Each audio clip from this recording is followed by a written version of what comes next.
नमस्कार दोस्तों, आपका स्वागत है हमारे YouTube चैनल में। और आज जैसा कि आपको पता है कि हमने हिंदी के प्रैक्टिस सेट चालू किए थे जो कि आपके UP TET, C TET, super TET में काम में आएंगे।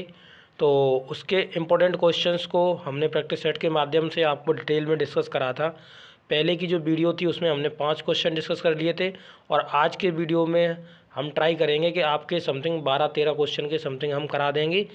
उसके बाद आपका ये दूसरा वीडियो हो जाएगा। इसी तरीके से आगे भी नेक्स्ट भी आपके वीडियो आते रहेंगे। अभी वर्णमाला के क्वेश्चंस आपके चल रहे हैं, तो आपको सभी क्वेश्चंस को देखना है। जो मैं सूत्र बताऊंगा उन्हें नोट डाउन करना है और नोट डाउन करके उनका रिवीजन करना है।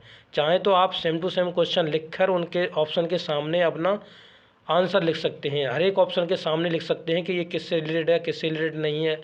इस तरीके से सब लिख सकते हैं। अगर आप ऐसे प्रैक्टिस करेंगे तो आपके दिमाग में अधिक से अधिक स्टोर होंगी ये चीज़ें, और जब स्टोर होंगी तो आपका एग्ज़ाम में आप बहुत जल्दी से आप इनको सॉल्व करने में सक्षम होंगे। आप एकदम बहुत जल्दी देखते ही आप इनको कर देंगे। तो देखिए, मैं ट्राई करूँगा कि आपका डिटेल में ये डिस्कस करा जाए। जितना हो सकेगा उतना पॉसिबल हम करेंगे डिटेल में डिस्कस। अभी तक आपने अगर चैनल को सब्सक्राइब ना करा हो तो चैनल को सब्सक्राइब कर लीजिए, जिससे कि आपको आगे की वीडियो आपको मिलती रहेगी। तो देखिए, इसमें लिखा हुआ है कि घोष वर्ड हैं।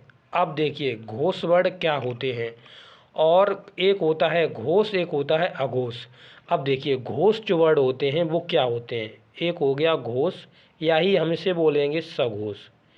इन दो में से कोई भी नाम लिख के आ जाए तो आप कन्फ्यूज नहीं होंगे, घोष सघोष। इसी तरीके से दूसरा होता है अघोष। अघोष दोनों को डिस्कस करा देंगे जिससे कि आपको दिक्कत ना हो।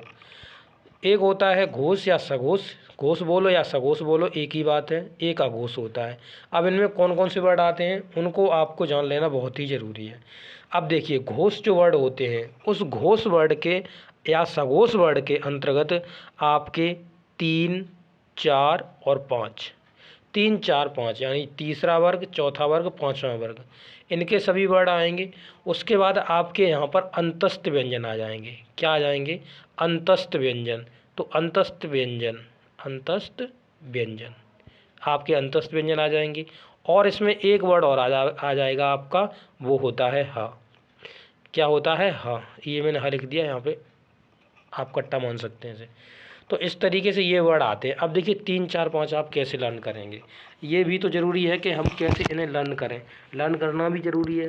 अगर हम इन्हें लर्न नहीं करेंगे, ऐसे ही पढ़ते रहेंगे तो भी काम नहीं चलेगा। ठीक है, तो लर्न करने की भी हम आपको प्रोसेस बताएंगे आप कैसे कर सकते हैं आसानी से। तो देखिए, जब आपने मैथ पढ़ा होगा तो देखिए इतना मैथ तो सभी ने पढ़ा है, कोई ये ना कहे कि हमने नहीं पढ़ा है। जिसमें आपने ट्रिग्नोमेट्री पढ़ी होगी। ट्रिग्नोमेट्री के अंतर्गत मैं यहाँ समझा देता हूँ। राइट एंगल ट्रायंगल होता है। राइट एंगल ट्रायंगल में ये 90 एंगल का होता है, यानी जिसे हम समकोण त्रिभुज कहते हैं। और समकोण त्रिभुज में एक प्रमेय लगती है जिसे हम बोलते हैं पाइथागोरस प्रमेय। और पाइथागोरस प्रमेय में एक उसका क्या सिस्टम होता है कि जो ये कर्ण होता है, कर्ण, कर्ण का वर्ग शेष लंब का वर्ग और आधार के वर्ग का, आधार के वर्ग के योग के बराबर होता है। यानी जब इसका वर्ग करोगे और इन दोनों का वर्ग करके जोड़ दोगे तो उसके बराबर होगा। ये आपने पढ़ी होगी थ्योरम, यानी जो पाइथागोरस प्रमेय है ये आपने पढ़ी होगी। आपने क्लास 6 से लेके 8 तक भी आपको देखने के लिए मिल जाती है ट्रिग्नोमेट्री के अंतर्गत।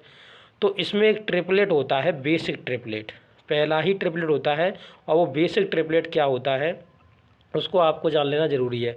तो आपने पढ़ा होगा 3, 4 और 5, ये आपने एक ट्रिपलेट पढ़ा होगा। ये ट्रिपलेट पढ़ा होगा, आशा करते हैं ये आपने ज़रूर पढ़ा होगा, क्योंकि सब लोग पढ़ते हैं, इतना तो मैं सभी ने पढ़ा हुआ है। तो 3, 4, 5 का एक ट्रिपलेट पढ़ा होगा। तो अब देखिए ये जो ट्रिपलेट होता है वही घोष या सघोष वर्ड है। ट्रिपलेट, समझ रहे हो? घोष या सघोष वर्ड वही हैं जो पहला ट्रिग्नोमेट्री का एक ट्रिपलेट होता है। फर्स्ट ट्रिपलेट ही है 3, 4, 5 वाला। तो ये आप इससे रिलेट कर सकते हो। उसके बाद अंतस्थ व्यंजन। अंतस्थ व्यंजन कौन कौन से होते हैं? य, र, ल, व, 4 होते हैं आपके वर्ड। य, र, ल, व, 4 अंतस्थ व्यंजन होते हैं। मैं लिख भी देता हूँ यहाँ, य, र, ल और व। ये भी आप अपने नोट डाउन करते चलिए। य, र, ल, व होते हैं। और ह, ये वर्ड आपके सभी घोष या सघोष के अंतर्गत आते हैं। अब हमें जानना होगा कि अघोष के अंतर्गत कौन आता है। किसके अंतर्गत? अघोष के अंतर्गत कौन आता है। तो इसे मैं मिटा देता हूँ और देखते हैं कि इस अघोष के अंतर्गत कौन आता है। तो अब देखिए, इसमें आपने देखा कि 3, 4, 5 तो हमने इसमें ले लिए, यानी सघोष या घोष में ले लिए 3, 4, 5। अब जब 3, 4, 5 इसमें ले लिए तो इसमें कौन से रह जाएंगे? 1 और 2। 3, 4, 5 तो चले गए, जैसे कि आपको पता है 1, 2, 3, 4, 5 तक होते हैं। तो 1, 2 वाले इसमें आ जाएंगे जो वर्ग वाले वर्ड हैं। उसके बाद इसमें क्या आएगा वो भी आपको जान लेना बहुत ज़रूरी है। इसमें तीनों स आ जाते हैं। कौन से? सीटी वाला स, पेट चीरा का स और सादा सा, ये तीनों आ जाते हैं इसके अंतर्गत। किसके अंतर्गत? सघोष के अंतर्गत। ये चीज़ नहीं, सघोष नहीं, घोष के अंतर्गत। ये घोष हम पढ़ रहे हैं, सघोष तो हम पढ़ चुके हैं। तो ये इसके अंतर्गत आ जाते हैं आपके। अब देखिए, ये वर्ड आपको लर्न कर लेने हैं। और जब आप इन्हें लर्न कर लेंगे तो इनसे रिलेटेड कोई भी क्वेश्चन आपका नहीं छूटेगा। अब ऑप्शन चेक कर लीजिए, ऑप्शन में आप आसानी से अब कर सकते हैं। देखिए लिखा हुआ है कि घोष वर्ड हैं, तो ख घोष वर्ड है या नहीं है। तो अगर आप सभी वर्ग को लिखकर देखते हैं, पहले तो आपको कौन से वर्ग लिखने हैं वो पता चल जाना चाहिए। 3, 4 और 5, कितने? 3, 4, 5 लिखने हैं। और 1 और 2 होते हैं, वो होते हैं किसके लिए? आपके अघोष के लिए। और ये दोनों होते हैं सघोष के लिए। तो आपने जैसे देखा क, क के बाद ख, फिर ग, घ, ङ, ये हो गया। तो इस वर्ड में देखिए, इसमें ख मिला। ख क्या है? ख एक अघोष वर्ड है, घोष वर्ड नहीं है। तो ये गलत हो गया, ये गलत हो गया। उसके बाद देखिए च की बात करी तो च चालू होता है यहाँ से, तो च एक कैसा है? अघोष वर्ड है, घोष वर्ड नहीं है, तो ये भी कट गया।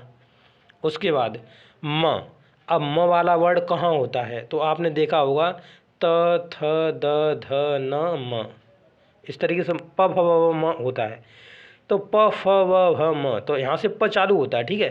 प, फ, ब और भ और म लास्ट में होता है, सबसे लास्ट में। तो इस म एक क्या है? ये एक आपका सघोष या घोष वर्ड है। तो इस तरीके से आपका ऑप्शन ये होगा। और ये ठ नहीं होगा, क्योंकि ट चलता है, इसके च के बाद ट ही आता है। और ठ, तो ठ क्या हो जाएगा? ठ आपका हो जाएगा अघोष वर्ड। तो इस तरीके से ये ठ भी नहीं होगा। इस तरीके से आप अपने ऑप्शन एलिमिनेट करिए, क्वेश्चंस को लगाइए, तो आपके आंसर भी और आपको रट भी जाएंगे क्वेश्चन। ऑप्शन नंबर सी देखिए लिखा हुआ है। अब इसमें देखिए इन्होंने भी बताया हुआ है, क्या लिखा हुआ है देखिए। लिखा हुआ है जिन ध्वनियों के उच्चारण में स्वर तंत्रिकाओं में कंपन हो घोष वर्ण कहलाते हैं। आप याद नहीं कर पाते कोई दिक्कत नहीं, छोड़ मारिए इसे। और लिखा हुआ देखिए तीसरा, चौथा, पाँचवा व्यंजन जो होते हैं इसके अंतर्गत, जो भी व्यंजन आते हैं वर्ग के अंतर्गत, वो सभी क्या होते हैं? आपके घोष वर्ण होते हैं या सघोष वर्ण होते हैं। तो हमने आपको डिटेल में बता दिया, ये भी होते हैं तीनों। उसके बाद भी मैंने आपको बताया कि आपके कौन कौन से होते हैं। अंतस्थ होते हैं, अंतस्थ व्यंजन आ जाते हैं, और आपका ह आ जाता है। अंतस्थ व्यंजन के अंतर्गत आपका और कौन आ जाता है? और ह आ जाता है। तो ये चीज़ आपको याद रखनी है, ठीक है। अब चलिए नेक्स्ट क्वेश्चन देखते हैं। क्वेश्चन नंबर 7 क्या कह रहा है? कह रहा है क्वेश्चन, इनमें से संयुक्त व्यंजन नहीं है। संयुक्त व्यंजन कल ही हमने अगली जिससे इससे पीछे की वीडियो जब गई तो हमने उसमें ही आपको संयुक्त व्यंजन बताए थे कि संयुक्त व्यंजन कौन कौन से हैं। तो 4 संयुक्त व्यंजन आपको बताए हुए थे। इसमें 6 भी बताया था, त्र भी बताया था, और ज्ञ बताया था, और ऋषि बताया था। अब ज्ञ भी हो गया और ऋषि। अब ऋषि नहीं है, यहाँ पे इन्होंने फ दे दिया, तो फ नहीं है, तो ये कैंसिल हो जाएगा। तो यही आंसर हो जाएगा। इन्होंने कहा कौन सा नहीं है, तो कौन सा नहीं है? यही नहीं है, ठीक है। अब इसमें देखिए एक्सप्लेनेशन में आप देख सकते हैं क्या लिखा हुआ है। जैसे छे बना, त्र बना, ज्ञ बना, स्र बना, यही होते हैं वर्ड। उसके बाद व्यंजन जिनकी गिनती, अब इन्होंने लिखा हुआ है ये संयुक्त व्यंजन है, इनकी गिनती स्वतंत्र वर्डों में नहीं होती है, क्योंकि इनमें दूसरे वर्ड भी जुड़े होते हैं। पर ये जो फ होता है ये प वर्ग का होता है, क्योंकि प, फ, ब, भ और म इस तरीके से ये आता है। तो आप देखेंगे कि इसमें जो है, तो इसमें जो प है वो फ है, वो प वर्ग का है। तो इसे हम इससे पता चल गया कि हमारा ऑप्शन कौन सा है, ये डी वाला ऑप्शन है। अब नेक्स्ट आगे बढ़ जाएंगे। देखिए क्वेश्चन नंबर 8 क्या कह रहा है। क्वेश्चन नंबर 8 बोल रहा है कि निम्नलिखित में से ट वर्ग का सदस्य नहीं है। ट वर्ग का सदस्य नहीं है तो इस तरीके लिखेंगे ट, ठ, ड, ढ और अड़ा। इनमें से कौन सा नहीं है ट वर्ग का, तो इसमें दे दिया जाएगा। देखो ठ भी है, ढ भी है, ड भी है, अड़ा भी है और ये पर ध नहीं है, तो यही आपका ऑप्शन हो जाएगा। इस तरीके से इसे हमने एलिमिनेट कर दिया। अब इस तरीके से देखिए इसमें लिखा भी हुआ है ट वर्ग के सदस्यों में ट, ठ, ड, ढ, अण आता है, पर ये जो ध है ये त वर्ग का सदस्य है। ध कौन है? त वर्ग का सदस्य है। जब त लिखते हैं त, थ, त, थ, ध और ऐसे लिखते हैं त, थ, द है यहाँ, ध और न, इस तरीके से। तो इसमें आपका ये जो धनुष है ये किस वर्ग का है? ये त वर्ग का है, इसलिए ये गलत हो जाएगा।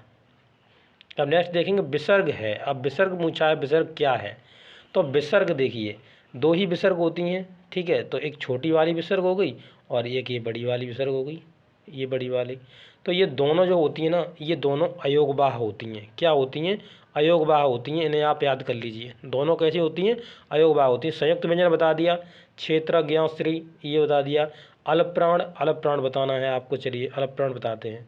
अलप्राण क्या होते हैं देखिए।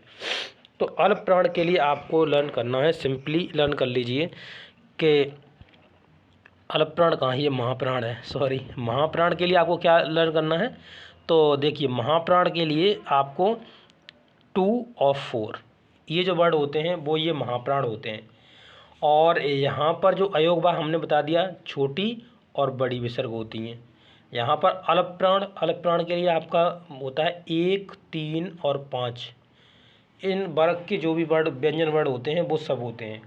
तो अब देखिए इनको कैसे याद करोगे, इसको कैसे याद करोगे, इसको महाप्राण को। तो महाप्राण को याद करिए, जैसे आपने एक चैनल का नाम सुना है न्यूज़ 24, तो ऐसे आप कह सकते हो न्यूज़ 24 के महा एपिसोड में आपका स्वागत है। न्यूज़ 24 महा एपिसोड, महा एपिसोड से महाप्राण। तो महाप्राण में आपके 2 और 4 वर्ड के आते हैं, जो भी व्यंजन वर्ड होते हैं वो इसके आते हैं। अलप्राण में क्या है? 1, 3, 5। इसे याद कर सकते हैं कि 1, 3, 5 मत कर, ना 2, 4 धर दूंगा तेरे ऊपर। इस तरीके से मान लो कोई तुमसे बकवास फेल रहा है तो कहते हैं ना 1, 3, 5 मत कर, मतलब छोटी सी बात पे तो 1, 3, 5 कर रहा है, अल्प सी बात पर 1, 3, 5 कर रहा है, तो पिटने का मन कर रहा है तेरा। तो इसलिए आप यहाँ पर इसे रिलेट कर सकते हैं, ठीक है। तो इस तरीके से ये क्वेश्चन हुआ। और इसमें देखिए लिखा भी हुआ है कि जो विसर्ग होती है, विसर्ग के साइन दिया हुआ है, अनुस्वार का साइन दिया हुआ है। ये अयोगवाह है दोनों, ना तो स्वर होते हैं ना व्यंजन होते हैं। इस तरीके से हो सकता है कि ना स्वर है ना व्यंजन है। ऐसे वर्ड कौन से हैं? तो इसे बता सकते हैं। इनकी गणना स्वरों के साथ होती है। किसके साथ होती है इनकी गणना? स्वरों के साथ होती है। जब स्वर लिखे जाते हैं ना अ के साथ ही तो ये लगाए जाते हैं दोनों चीज़ें। देखो अ के साथ इस तरीके लगाया जाता है और अ के साथ ये इस तरीके से लगाया जाता है। दोनों किसके साथ आते हैं? अ के साथ आते हैं। अब इसमें नया क्वेश्चन आपका 10वां क्वेश्चन देखिए क्या कह रहा है। 10वें क्वेश्चन को देख लीजिए। विराम का अर्थ है। विराम का अर्थ क्या है? इस तरीके से आप विराम खींच देते हो, यानी मतलब आप रुक गए हो, विश्राम ले लिया आपने। तो कौन सा होगा? ऑप्शन नंबर बी होगा आपका। विराम का चिन्ह का मतलब हो गया। अब व्यंजन तो आपको बताइए क्या है व्यंजन, ठीक है। अब इस तरीके से देखिए, इसमें भी आप देख सकते हैं लिखा हुआ है विराम का शाब्दिक अर्थ होता है विश्राम या आराम करना। इसे ठहराव भी कहते हैं। तो इस तरीके से इसको हम देख सकते हैं। तो इस वीडियो में हम आपके 10 क्वेश्चन ही तक रहने देते हैं, वीडियो लंबा हो जाएगा। अगले वीडियो में हम आगे क्वेश्चन कराएंगे। तो आपने पहला वीडियो नहीं देखा है, देख लेना, और चैनल पर नए हो तो चैनल को सब्सक्राइब कर देना। मिलेंगे आपको नेक्स्ट वीडियो में, तब तक के लिए आपसे लेंगे विदा। Thank you.